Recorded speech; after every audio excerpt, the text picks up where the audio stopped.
did too many mistakes. We have too many situations that we need to change. That if you want to win, you cannot allow this second goal was stupid. After we come back, there is no word to explain how stupid the second goal is.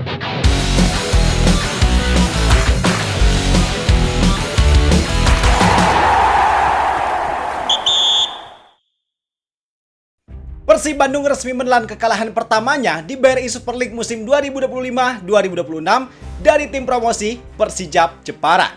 Siapa sangka, Persib sebagai tim dengan status back-to-back champions ternyata harus kalah dari Persijap yang setelah 11 tahun lamanya baru promosi lagi ke kasta tertinggi Liga Indonesia. Dan kalahnya Persib dari Persijap ini kalau bisa dibilang lucu ya, lucu bang. Bahkan Boyan Hodak sendiri yang bilang kalau gol kedua itu gol konyol, gol bodoh katanya. Kenapa statement itu bisa muncul? Karena emang Persib kebobolan 2 gol oleh Persijap gara-gara kesalahan elementer. Kesalahan yang mendasar banget, yang harusnya dengan skuad Persib yang sekarang, yang dihuni banyak pemain bintang, dengan pengalaman mereka, kesalahan elementer itu harusnya nggak terjadi. Apalagi sampai berulang 2 kali. Kesalahan apa itu? Yes, itu adalah kesalahan offside trap. Jadi, di laga ini, Persib kebobolan 2 gol oleh Persijap. Gol pertama dicetak oleh Carlos Franca, dan gol kedua dicetak oleh Sudi Abdallah. Menariknya, salah satu faktor utama dari 2 gol itu bisa terjadi karena gagalnya penerapan offside trap yang dilakukan oleh lini pertahanan Persib. Ketika 2 bek tengah Persib, yaitu Julio Cesar dan Patricio Matricardi, yang sejatinya mereka emang harusnya jadi orang terakhir yang ngatur atau narik garis pertahanan buat jebakan offside. Tapi ketika mereka naik buat nerapin jebakan itu, ternyata ada satu pemain yang ketinggalan. Pemain tersebut yaitu Henhen Herdiana, yang harusnya garis offside bisa agak naik, yang bikin pemain Persijap jadi kena jebakan offside. Ini malah gagal total karena posisi dari Henhen yang malah mundur gak merhatiin pergerakan teman-temannya. Pas gol pertama, oke lah, mungkin itu karena kesalahpahaman, kurangnya koordinasi. Tapi di gol kedua, kesalahan yang sama malah terjadi lagi bang. Yang menurut gua untuk kesalahan di gol kedua ini udah nggak ada toleransi lagi. Karena kesalahan sepele, kesalahan dasar yang harusnya sebagai pemain profesional, skema offside trap udah jadi skema hafalan yang bisa diterapkan dengan baik. Tapi ini malah nggak kelihatan sama sekali dan malah kelihatan kebingungan. Tapi disclaimer, di video ini gue bukan mau menjudge atau menyalahkan sepenuhnya Henhen Herdiana. Tapi justru di video ini gue mau ngasih pemahaman tentang kenapa sih offside trap bisa sepenting itu, kenapa Persib bisa gagal menjalankan offside trap, dan apa perbaikan yang harusnya dilakukan. Harapannya dengan video ini bisa jadi masukan dan kritikan yang membangun. Oke, kalau gitu, kalau kalian udah siap, langsung aja kita bahas biar gak gitu-gitu doang. Tahu sepak bola.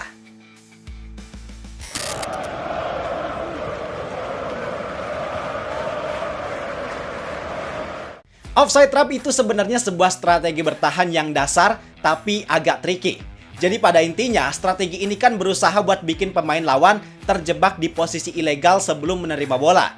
Nah, kalau berhasil berarti lawan bisa kehilangan momentum dan serangan yang mereka bangun bisa langsung mati.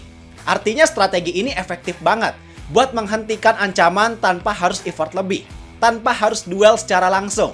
Yang efeknya pemain bertahan juga bisa lebih menghemat energi mereka. Mereka nggak harus capek-capek tuh buat ngejar atau berusaha buat ngerebut bola dari pemain lawan. Karena cukup dengan offside trap, serangan lawan bisa langsung mati.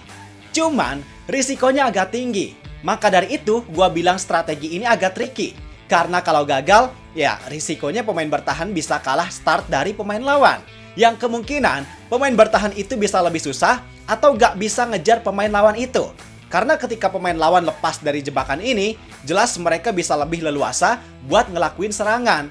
Maka dari itu, kunci dari offside trap ini bisa sukses setidaknya ada 3 hal yang harus diterapkan dengan baik, yaitu kekompakan, komunikasi, dan pemahaman. Buat kekompakan, jelas ini jadi elemen penting karena penerapan offside trap emang harus ada ritme pergerakan yang sama. Gak bisa salah satu pemain pengen bebas bergerak sendiri. Harus ada salah satu pemain yang jadi leader atau jadi patokan buat pemain lainnya mengikuti garis pertahanan yang diterapkan. Terus komunikasi. Nah, kalau ini jadi hal yang bisa membantu kelancaran dari penerapan offside trap. Karena yang pertama tadi kan harus ada kekompakan. Nah, kekompakan itu bisa dicapai salah satunya lewat komunikasi yang baik. Dan satu lagi, pemahaman.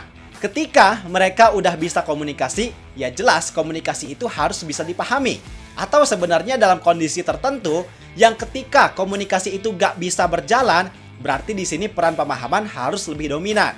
Supaya si pemain bisa langsung connect bahwa, oh ini lagi waktunya naik, ini waktunya narik garis pertahanan. Sehingga ketika tiga elemen itu bisa dijalankan dengan baik, harusnya taktik offside trap bisa berjalan dengan sukses.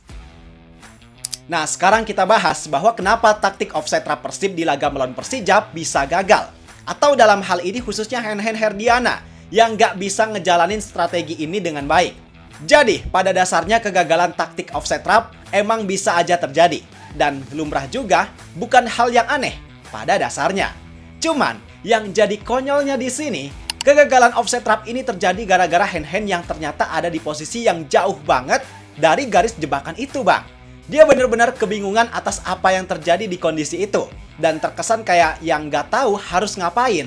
Kalau telat naik dikit, oke lah, itu lumrah dan masih bisa ditoleransi. Tapi ini jauh banget, bahkan sampai 2 kali terulang. Maka berdasarkan hal yang udah terjadi, bisa disimpulkan bahwa kegagalan ini disebabkan karena beberapa alasan, Bang. Yang pertama, timing dan awareness yang kurang banget. Telatnya Hen-Hen yang gak ikut nyamain garis pertahanan ngebuktiin bahwa making decision dan kepekaan dia dalam hal ini sangat kurang.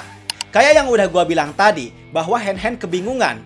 Dia cenderung cuman fokus sama bola dan marking orang yang ada di dekatnya, tanpa merhatiin pemain bertahan Persib lain yang udah naik. Padahal dalam situasi itu, harusnya dia merhatiin garis pertahanan. Harusnya awareness dia yang main di situ. Bahwa ketika skema tersebut terjadi, dia udah harus langsung connect tuh. Oh, ini adalah waktunya offside trap. Apalagi di gol kedua ngelihat ada Sudi Abdallah yang berdiri bebas sendirian di belakang rekan-rekannya, maka dia harusnya langsung naik nyesuaiin posisi sama pemain Persib lainnya. Terus yang kedua, kurangnya komunikasi.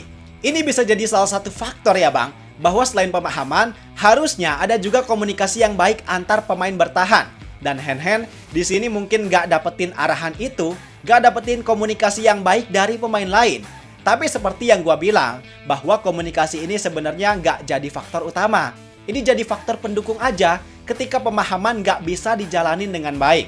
Tapi ternyata pemahaman gak berjalan, plus komunikasinya juga gak berjalan. Hasilnya ya, dia jadi stuck di posisinya dan gak tahu harus ngapain. Kemudian yang ketiga, kelelahan dan hilangnya fokus di menit akhir. Khususnya di gol kedua ya, Bang. Itu kan terjadi di menit akhir banget. Fokus pemain di situ sangat diuji. Dan Hen-Hen sebagai fullback, mungkin dia refleks buat jagain pemain Persijap, yaitu Carlos Franca, yang udah siap buat lari.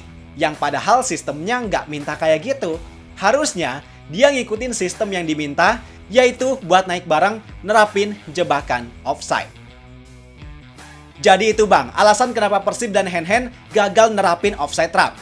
Dan ketika ada kekurangan, jelas harus ada yang namanya perbaikan. Maka beberapa perbaikan yang bisa dilakukan, diantaranya yang pertama adalah latihan koordinasi. Gue yakin sebenarnya backline Persib udah sering buat ngelatih hal ini. Tapi kayaknya mereka lebih sering latihan dengan komposisi pemain utama, yaitu Julio Cesar, Patricio Matricardi, Frans Putros, dan Kakang. Sedangkan Hen-Hen sebagai pemain cadangan kelihatan jelas kalau dia jarang banget latihan koordinasi sama beberapa pemain utama tadi karena kurangnya pemahaman yang dia tunjukin di laga melawan Persijap. Kalau ini bisa dilatih dengan baik, harusnya pergerakan buat naik barang itu udah jadi skema otomatis dan gak harus nunggu arahan lagi. Kemudian, yang kedua, harus ada juga peningkatan komunikasi. Baik itu komunikasi secara verbal maupun visual. Ini sebenarnya buat jaga-jaga aja, supaya pemain bisa makin paham dengan strategi yang lagi diterapin.